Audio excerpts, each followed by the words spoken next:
muchos del equipo del Contrario. Club Sarmiento. Del Club Sarmiento porque, digamos, no hubiera estado bien visto responderle mal a una mujer más allá de lo que te, Estaba de lo mucho, que te diga. mucho más en aquella época. Seguro, seguro. Y bueno, ¿qué más podemos decir? Bueno, La parroquia Nuestra Señora del Pilar es anterior, ¿no? A la parroquia San Carlos te Borromeo. diríamos casi van en punta. Pero sí, yo creo que quizás por unos meses puede ser que la del Pilar sea anterior. Pero más o menos que fueron todos en 1890, 1891. Sí, desde ya que siempre la primordial se tomó la de San Carlos, ¿no?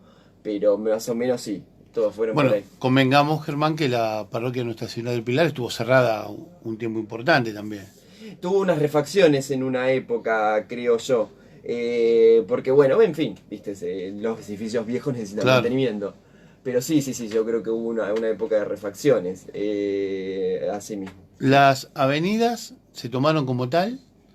¿En Bueno, qué momento? las avenidas, bueno, un dato que me enteré curioso es que la avenida Alem en una época se llamó Eva Perón, por ejemplo. Obviamente después se le cambió el nombre de nuevo, se le revirtió al nombre, pero parece ser que fue así. Después luego, ¿qué avenidas se abrieron? Bueno, por mucho tiempo la principal fue Alem, Roque Sáenz Peña, Mitre, pese a que la Mitre parece que fue la primera que se abrió, tendríamos que buscarlo, pero parece que fue esa. Y es probable porque estaría en la mitad de la donde... estación también Claro, pasa directamente claro, por eso. ahí. Fue una de las primeras avenidas que se abrió, por lo menos creo que según lo que comenta aquí. La avenida Presidente Perón. La avenida Presidente Perón se llamaba Avenida de Mayo por mucho tiempo, hasta que en el año 80, eso fue bastante reciente, en el año 87, 88, me parece. Ahí se señor modificó el nombre. intendente Olives, me parece que a razón de en ese gobierno, y no sé si instancias del mismo, me parece que se cambió el nombre a Avenida Presidente Perón. Qué raro porque Olives es radical. Bueno, Olives es muy particular, dejémoslo ahí. ¿Sí? Ya tiraste una. No, pero creo que fue, no me acuerdo si fue instancias de él o de su gobierno o algo. Bueno, ¿O de Horacio Tapia no sería que es anterior a Olives? no, yo creo que fue en el de Olives o fue un poco... Creo que fue en el de Olives, pero de cualquier manera...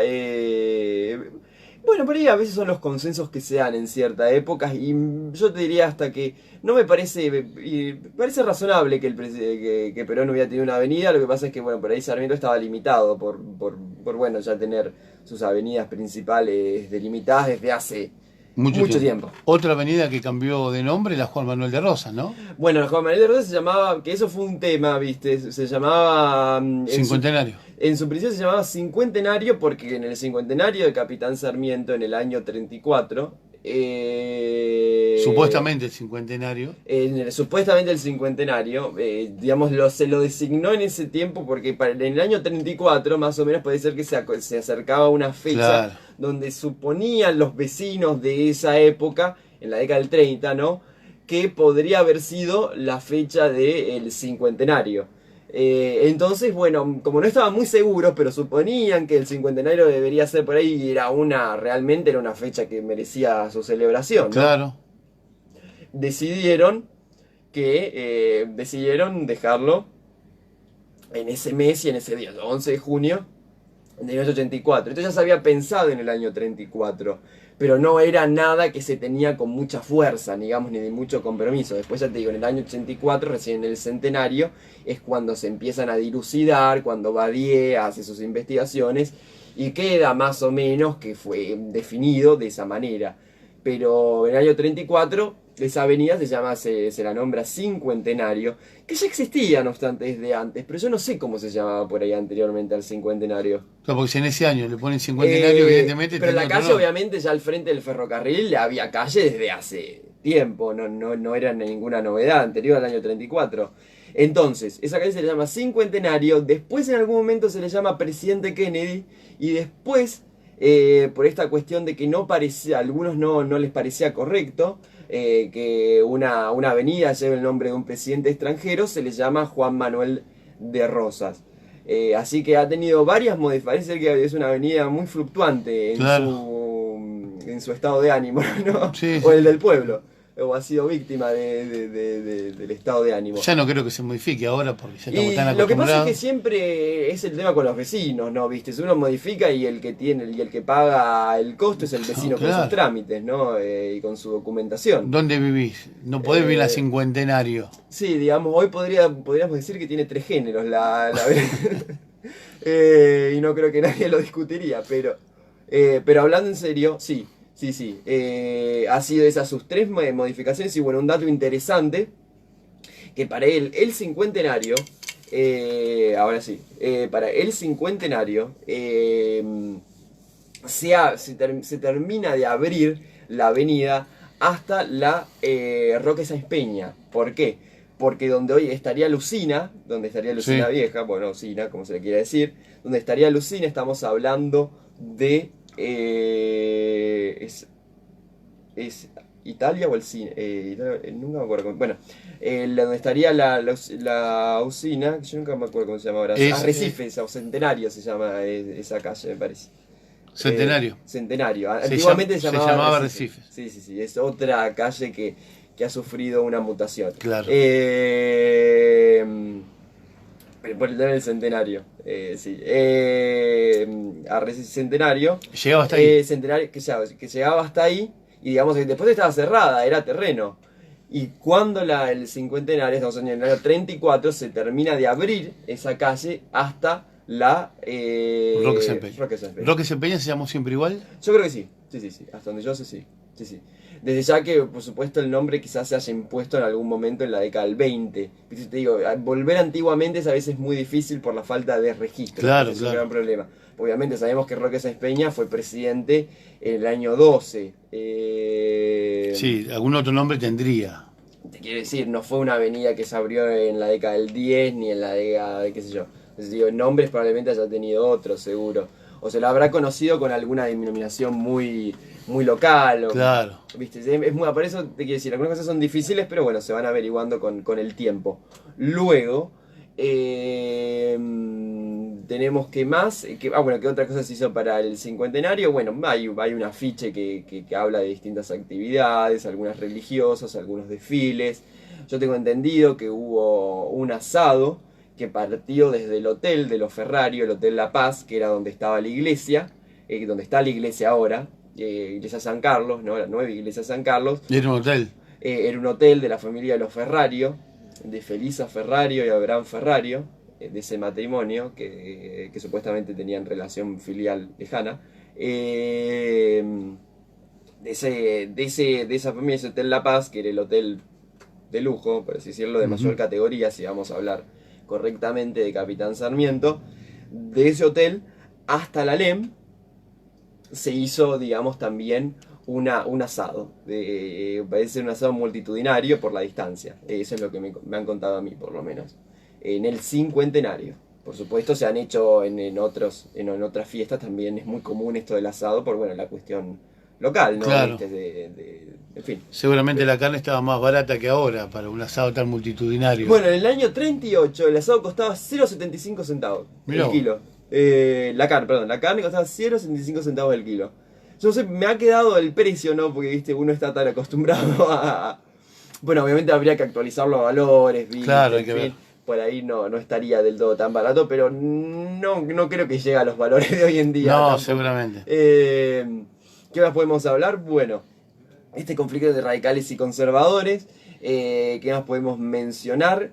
Desde ya que, bueno, las inclemencias del tiempo se marcaron en todas las épocas, ¿no? En la década del 10, en el año 15 o 14 hubo una gran sequía que había sido antecedida por épocas de lluvias muy copiosas.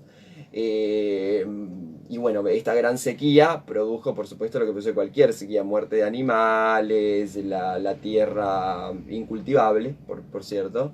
Y también había tanta sequía, la tierra estaba tan árida, tan seca, tan poco productiva, que a veces se producían los famosos molinos o tormentas de polvo. Y por ejemplo, me contaban, ¿no?, que el campo del señor Juan Tomás Dugan, el padre de Luis, de Heriberto, de Quique Dugan, era tal la sequía y era tal la mortandad, la muerte de los animales que había, que uno podía ver un panorama este panorama de muerte, ¿no? Las ovejas todas muertas, todas ahí desperdigadas por los campos, ¿no? Contaban esto.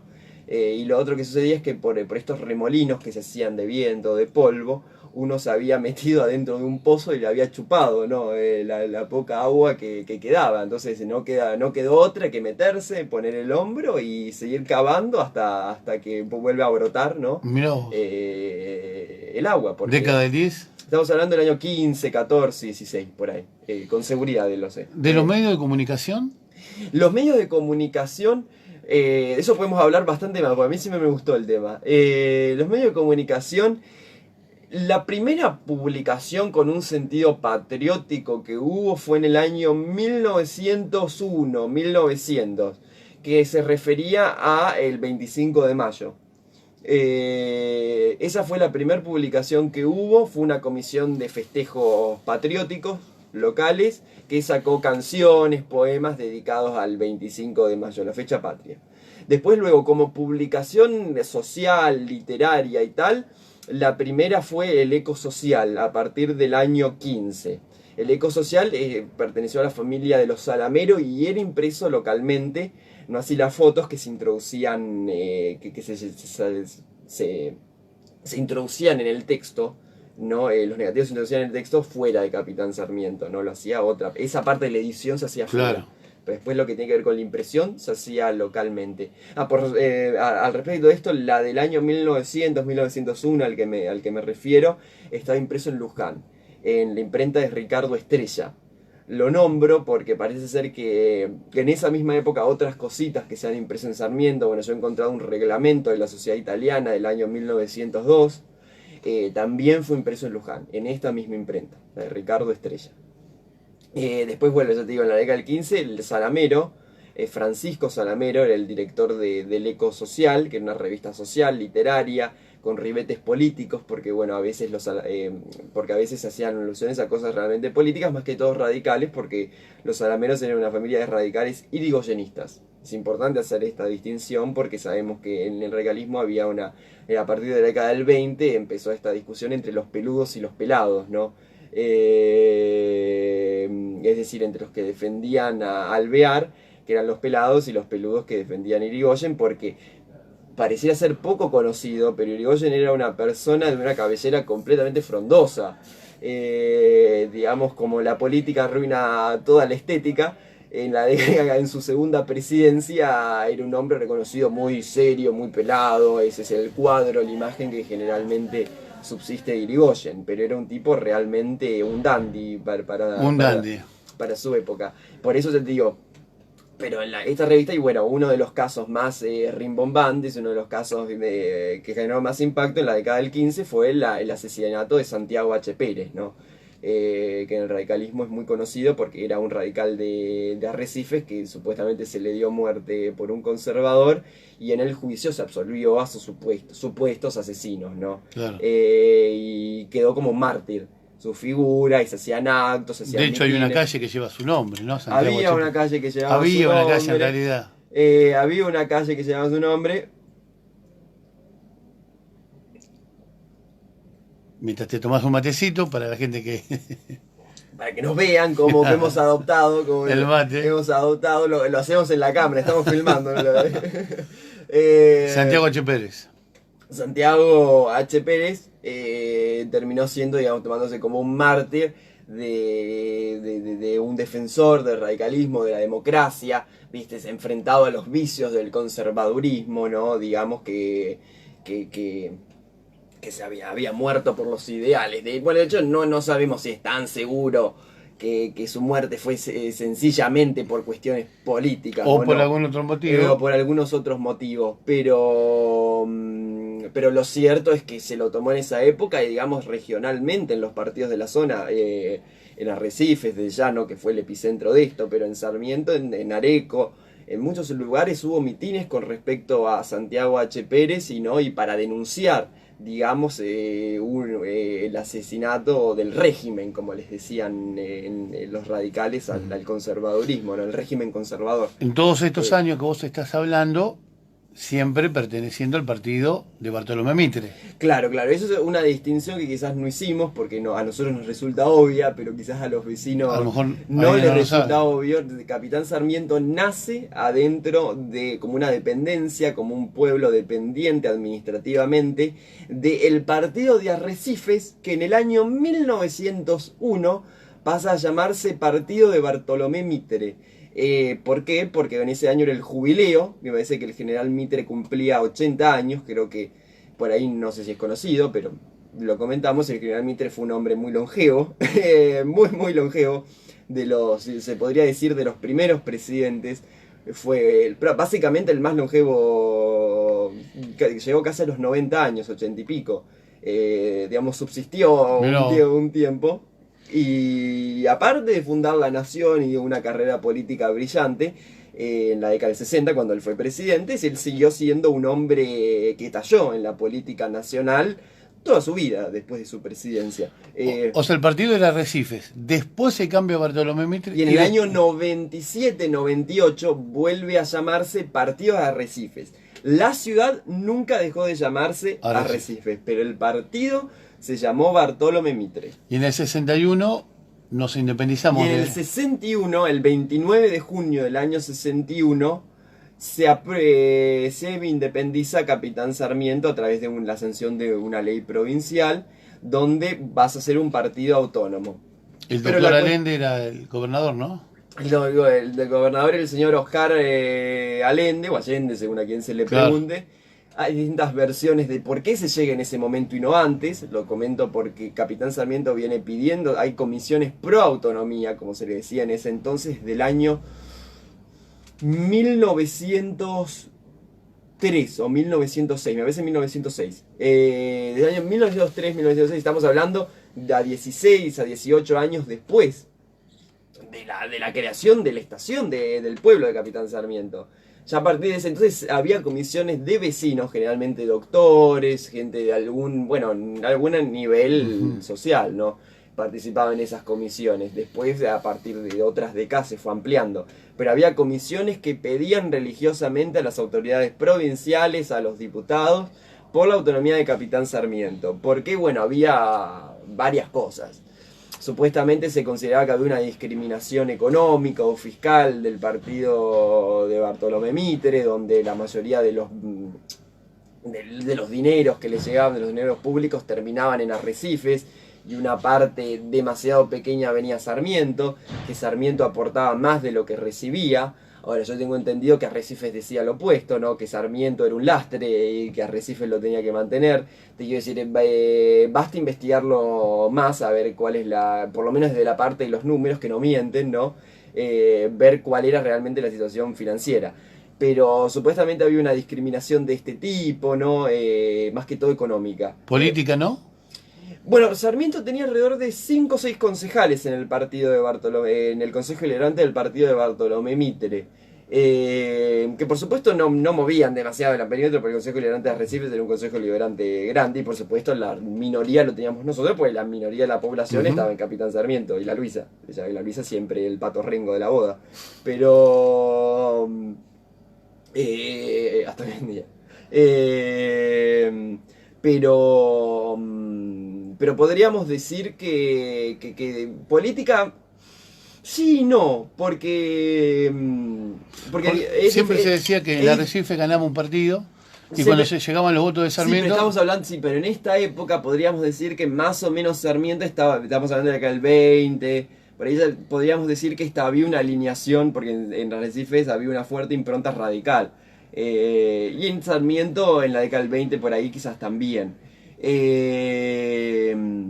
Después sí, ya podíamos, de la década del 40, cuando apareció el peronismo, totalmente. Sarmiento era un lugar que tenía resultados siempre más favorables, ¿no? Más tendientes a eso, y en Arrecifes más tendientes a un radicalismo. Claro. Y esto generaba sí sus rispideces, porque en Arrecifes podía ganar un radical y en Sarmiento podía ganar un peronista, y eso daba vuelta a la tortilla, Claro. por así decirlo, y no le gustaba, Claro, ¿cierto? yo tenía entendido que ese era uno de los motivos. Decían, qué sé yo, también la fuerte, no sé si fuerte antipatía, pero sí, digamos, no, a través de todas estas décadas, digamos, no hubo una clara hermandad de los dos pueblos, de las dos vecinidades, siempre hubo, viste, esas cosas de que chispas, viste, no hubo un sentimiento muy fuerte de Claro. ninguna de las vecinidades, quizás por estas razones, quizás por otras, viste, la resistencia, ya te digo, de Capitán Sarmiento hacia Arrecifes, que siempre se sentía que él lo mantenía, digamos, en una situación de ahí, en una situación estática, que no le permitía avanzar, ¿no? La cuestión de la permanencia en el partido de Bartolomé Mitre no permitía avanzar o desarrollar todo lo que se podría hacer a Capitán Sarmiento. Eso era más o menos quizás algunas consideraciones. Después viste que yo, sí, chistes, riñas, podemos mencionar varios, ¿no? Viste, especialmente en el deporte, cuando se enfrentaban Cruz de Sarmiento con los de Arrecifes, había cánticos también de todo ese tipo de cosas, ¿viste? O sea, que los de Arrecifes acusaban los de Sarmiento de algo, los de Sarmiento Eso respondían. actualmente pasa en cualquier otra ciudad. Cualquier otra ciudad pasa. Por ejemplo, los de Sarmiento respondían a veces, le decían a los de Arrecifes hijos de la rueda, porque la rueda era un prostíbulo muy famoso de Arrecife, entonces hijos de la rueda, ¿no? ¿Viste? En fin. Te quiero decir, cánticos hubo muchos. ¿Y qué nos cantaban ellos a nosotros? Yo ahora no me acuerdo, pero probablemente haya sido también algo no muy agradable. Te quiero decir, cosas del deporte, pero siempre ahí se expresaban un poco esta pica que se tenía indudablemente entre los vecinos de Arrecifes y los vecinos de Sarmiento. Bueno, te digo, los cánticos de hoy, con San Antonio. Los arequeros le cantan a los sarmientenses pelapollo, Seguro. por granja. Y de acá le cantan a los arequeros comezábalos, por la última inundación que hubo grande. Claro. Viste, comezábalos. Bueno, a mí me resulta gracioso. A mí también. Puede ser que digamos, a alguien no, pero bueno. Bueno, lo que pasa es que es mucho de la pica, ¿no? De lo que se da en partidos, en el ambiente futbolístico, en el ambiente deportivo. ¿Qué otro deporte fue muy interesante en Sarmiento? Bueno, no podemos dejar de mencionar el tenis. Sarmiento ya en la década del tenis tenemos dos clubes de tenis muy importantes, el Lawn Tennis, que era donde estaba el club independiente, y el club de tenis que se dice el San Carlos, ¿no? Que es donde, a ver cómo decirlo, Dardo Rocha, Sí. donde de Mergazo vendía los tractores, no tenía Ujú. las máquinas justo en esa esquina, no la esquina donde ahora está la Ah. ferretería industrial, sino viste la otra esquina que ha quedado desocupada, Sí, esa sí. esquina era una canchita de tenis que se identificaba con San Carlos porque la iglesia, bueno, estaba esencialmente Ahí pegada, nomás, claro. la iglesia antigua. Qué pena eso, ¿no? Haber tirado la iglesia. Bueno, es una cosa que uno se pregunta, es una lástima, ¿no? Tendría tanto potencial, qué sé yo, ¿viste? Incluso si uno lo quiere ver desde el punto de vista económico, qué sé yo, las alquilar para una fiesta, se alquilan para fiesta, en fin, ¿viste? Si uno quiere adaptarse a los tiempos, no sé, miles de cosas, la verdad sí, una lástima, supuestamente, bueno, había deficiencias estructurales, ¿qué se va a hacer? ¿Viste? No se puede. No se puede Germán, ¿es cierto que la avenida San Martín, que hoy está el monumento a la bandera bonaerense, antes estaba abierta, en realidad estaba cerrada, pero después se abrió como un camino comunal, digamos, sin ser avenida, que la gente le quedaba más cómodo cortar la plaza para ir del otro lado, y después se abre como avenida? Bueno, lo que yo tengo entendido, sí, entiendo que bueno, esto surgió por toda esta polémica, como suele pasar en Sarmiento, que las cuestiones históricas se revisan solamente a la luz de las cuestiones modernas. Yo tengo entendido que esa fue una cuestión de los Apaulaza, también cuando se crea ese barrio, se crea o lo que sea, esta plaza queda como digamos no sé si es que queda como el espacio verde que reglamentaba la ley o los Apaulaza lo donan, como si el Zerboni o Apaulaza, porque a veces es otra distinción que tenemos que hacer, ¿no?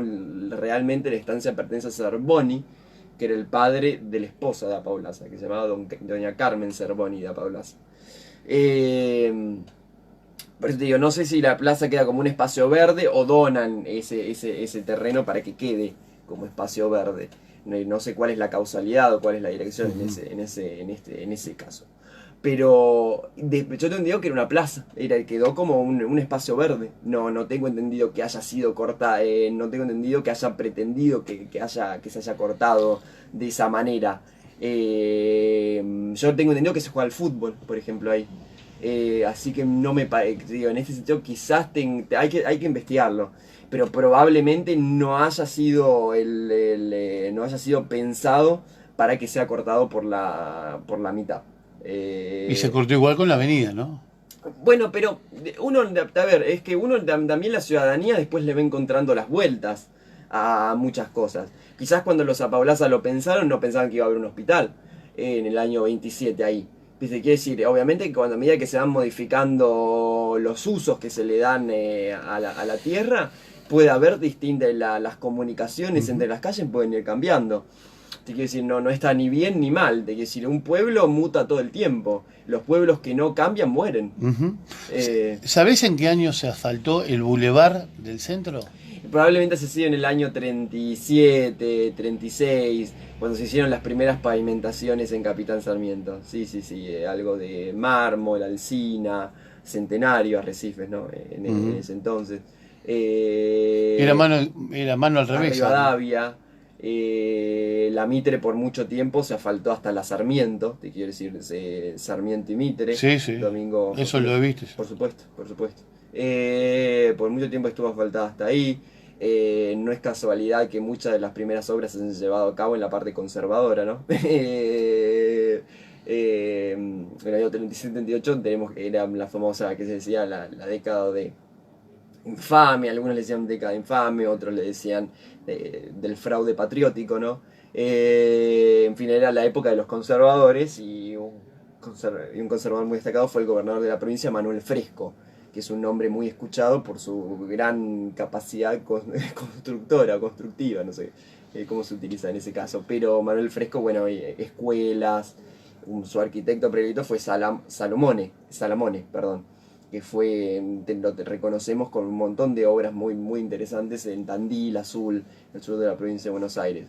Pero sí, completamente en el año 36, 37, 38 se fue construyendo, fueron las primeras pavimentaciones que se usó, bueno, el sistema de Macadam, ¿no? Que se le dice, que en realidad es McAdams, por el tipo que lo crea, pero quedó Macadam, ¿no? Que tiene un proceso muy lento. Te quiero decir, no es nada como el asfalto de hoy se usa, es más, en los colores se nota, ¿no? Cierta diferencia en el material, era muchísimo más lento. ¿Qué se puede mencionar? Bueno, cuando se hace digamos, la ruta 8, sabemos que, bueno, la antigua pasa por la Shell, no pasaba por ahí. ¿Qué otra cosa podemos mencionar? Bueno, que los materiales eran llevados desde la estación de trenes. Bueno, se iba haciendo por tramos, ¿no? Por cada tramo tenían una estación de trenes al cual llegaba ese material y luego después se utilizaba o se derivaba a donde se estaba haciendo.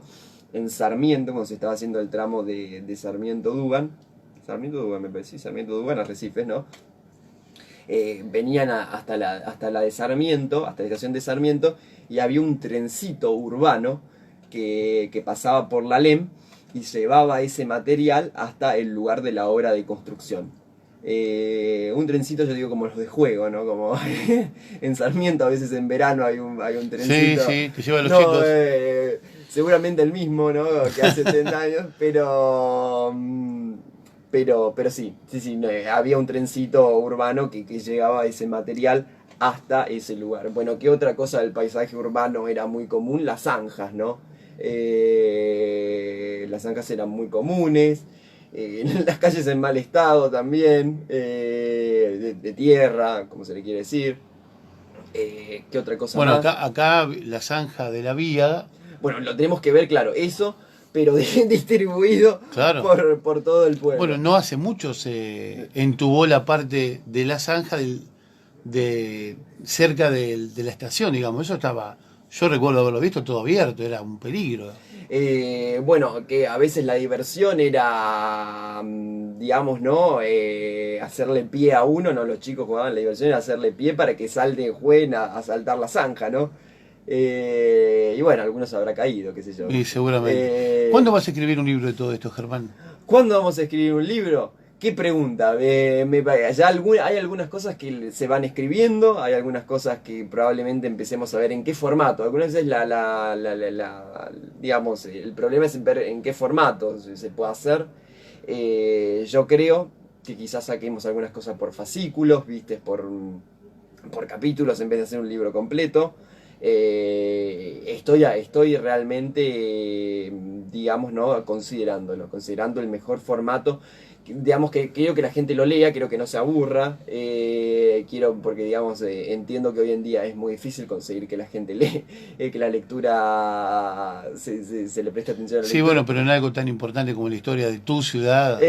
Bueno, uno lo pensaría, pero bueno, uno a veces no quiere asumir demasiado por bueno, bueno. Pero lo vas a hacer. Pero se va a hacer, estoy evaluando, ya te digo, el formato que creo que va a ser más productivo para que realmente se lea, sea accesible, ¿no? Que es otra cosa que realmente me preocupa, no quiero que la gente pueda acceder a eso más allá de consideraciones monetarias. Porque decimos, estamos hablando de algo que no creo que debería ser una limitación el precio, por lo menos en mi opinión, ¿no? Una limitación grande.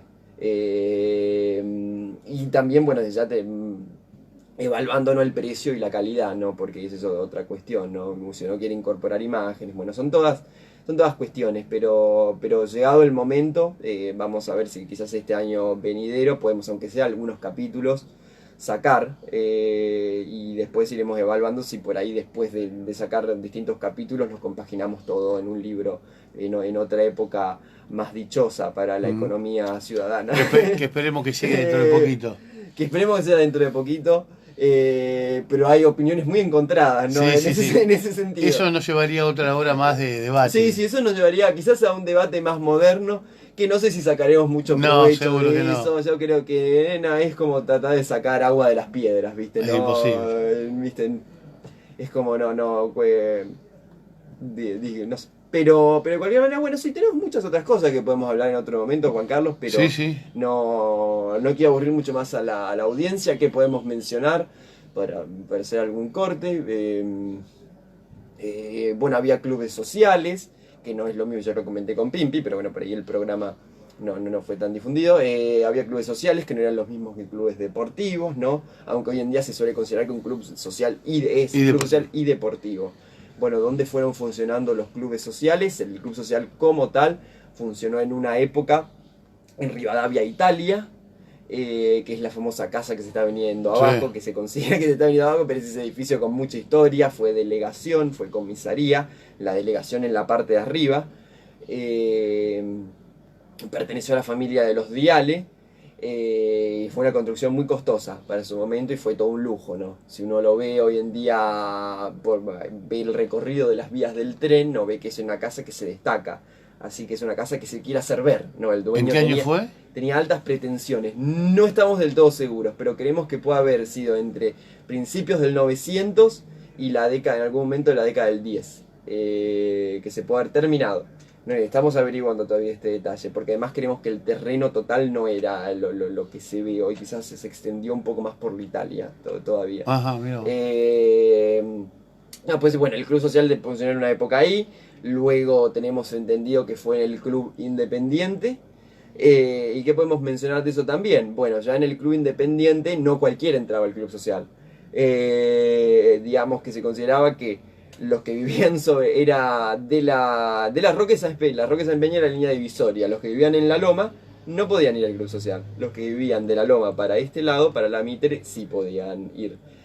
La Loma, que digamos por esta cuestión de que muchos prostíbulos se sentaron en esa parte, también quedó ¿En la Loma? Sí, quedó como un poco quizás de mala fama, ¿no?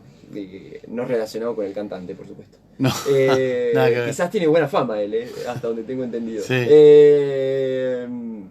Así que en la Loma había prostíbulos. Totalmente, era una zona muy prostibularia por mucho tiempo, digamos. Y bueno, todo se fue terminando con su tiempo, se le decía las casas de las cortinitas amarillas, porque en una época, no, digamos, antes se